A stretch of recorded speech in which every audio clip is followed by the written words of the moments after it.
Good afternoon. This is Melissa with the StockSwoosh.com, and today I'm going over the play of the day in the Stock Swoosh trading room. This was Pay, P-A-Y. This was an unexpected financial news report, pre-earnings announcement. This was not on the radar to come out last night, but then it did report, and I saw it. And when I saw it, when it first came out, it dropped down like huge. It was down like $25. Like right around here last night. And then all of a sudden, in fact, let's look at it. I get up this morning and it was down around $20. I said, wow, wow. And I literally said in the room, I said, this is one of these ones where, anything can happen. It's a megalodon gap down. The fact is, it is a bearish gap. It's a bearish gap. There is no way from getting around that. Period. End of story. There are some people that like to buy these. I'm not that type of person. I do not buy gaps that look like this when I know that it's devastating. What happened to this stock and this gap is devastating. Who's going to buy this thing? Okay, again, it goes back to the same thing I teach in my trading class. You don't pick bottoms. It's not a way to trade. This is a bearish gap. Period. End of story. The question is, you don't know what it's going to do on the day, intraday, to day trade as a day trade because the gap is so big and you don't know really what's going to happen in reference to the power on the day. So, what did I say? I said, well, in fact, let's look exactly what I said this morning. Let's see what I wrote. See what I have on this sheet. Has to set up by 10 a.m. at the latest, preferably 9:45. I would like a little bit of a rally and show proof of the weakness that it's not going to go any higher. I want to see proven weakness on the day before I short this trade. That's the notes I made this morning on this when I was evaluating it. I evaluate my stocks, my gap picks, in a 26-point rating system. That's how I choose what I want to watch on the day. Now, what happened with this thing? Well, it did show weakness right away. It did one pop up, and that's it. That's all that it did, and this set up and went. It was so weak that it couldn't even rally when it opened. It was a beautiful sign of weakness. And every time I kept looking at the 15-minute chart, I kept saying, this isn't doing anything wrong, this isn't doing anything wrong, this isn't doing anything wrong. I could have been more aggressive on this today. I did do a first play on it, and then I got in the second play. However, this never did anything bullish the entire day. The momentum was down. It just took a while to break.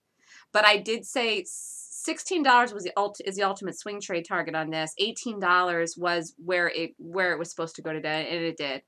It did. It went to $18 today. It did exactly what I said it was going to do. It did exactly what I said it was going to do. So here's the swing trade target, and I said $18 today. Here. This is where it is. This is almost closing. I'm out of it. I've been out of it. I'll show you what I did. Had a nice first trade on it, and in fact, it was moving so fast. I find the morning here.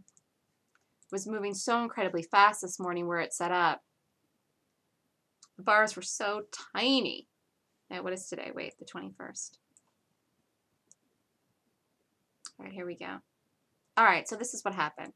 So after this, I was not aggressive on this morning. I got in at 20. I wanted to get into 2024. It filled me a couple pennies under. The spread was like 1-2 cents to 3-4 cents during the day, the way this was trading. Had the stop over 60. Got the drop, broke under the low of the day. Actually, more than like 30 cents under the low of the day, which was a nice little dip. Okay, and then as soon as you go in here, you have to get out of it. By the time I noticed this, I didn't get out where I wanted to. I missed that it didn't break 50 right away, and it didn't break 50, and I should have been out as soon as it didn't break 50. I held it a little bit too long in here. This thing was just moving like crazy. But this was a nice first trade. Then I witnessed, you know what? I was wanting to get 19, and the thing is, it wasn't going to go to $19 right away because the gap down was so big, it showed weakness, then it dropped. It needed time to wait to go.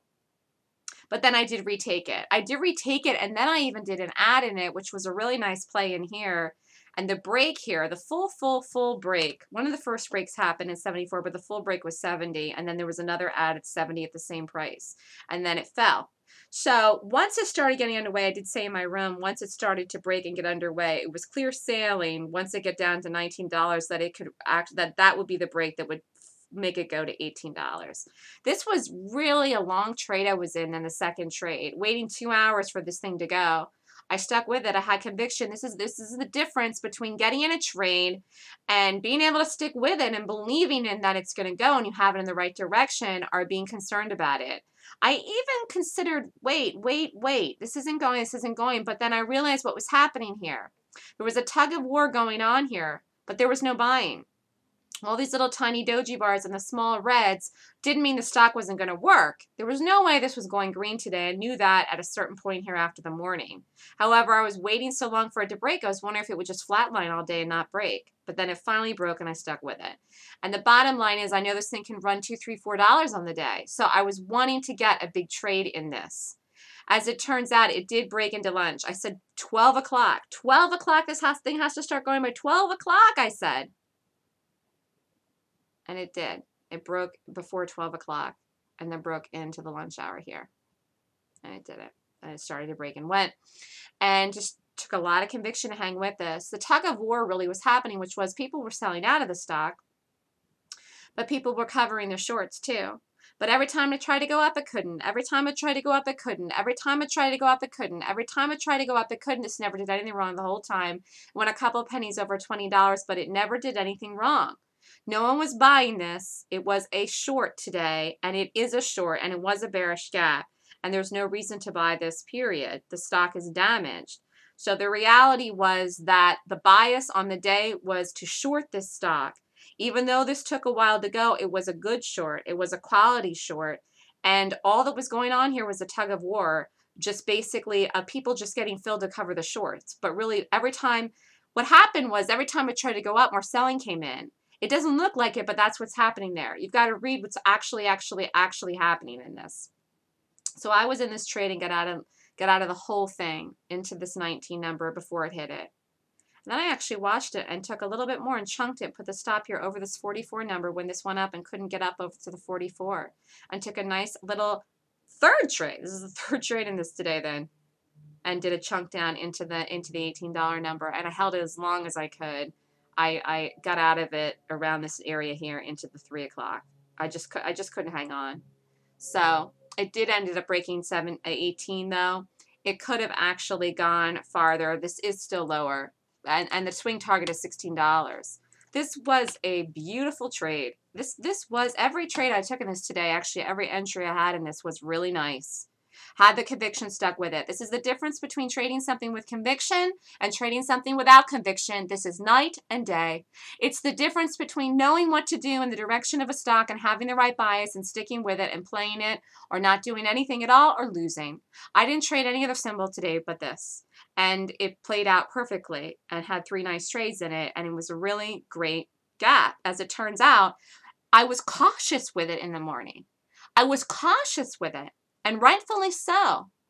But I watched it, and I did say in my room this morning, I will know as soon as I see this trade what it's going to do. And I did as soon as I saw it trade, and I took it, and that's when I was in it in the first couple minutes of the day, which I wasn't even planning on being in it, and could have actually been more aggressive in the entry. So this is Melissa with thestockswoosh.com. If you are interested in the Stock Swoosh trading room where I give these live calls and I do these trades, please feel free to contact me for more information to sign up and join the room. I teach how to trade and find and play these gaps in a gap class. And the next one I'm doing is March 9th and 10th. So, the thing is finding quality when you're looking to trade on the day. That's the most important thing. If you can get a quality gap, a quality entry, you can make money trading consistently. It is 100% possible and doable. A lot of that has to do with your head, with your discipline, with your mental stamina. That's what I call it. It's mental stamina. So if you're interested, I'm doing a trading psychology class this Sunday, and I'm offering a free room for the month of March in my trading room with the class that I'm doing on wealth manifestation. That's this Sunday. It's a half-day course from 9 a.m. to 1 p.m. And the class is called Wealth Manifestation.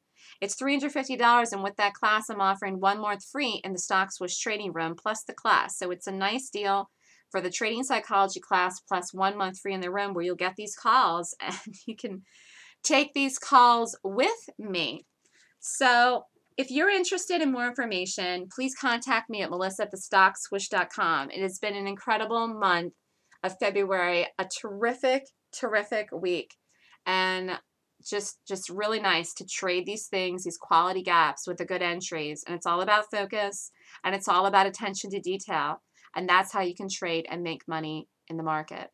So this is Melissa with thestockswoosh.com. If you're interested in more information on anything I said today, please contact me at melissa@thestockswoosh.com. Thanks and have a great day.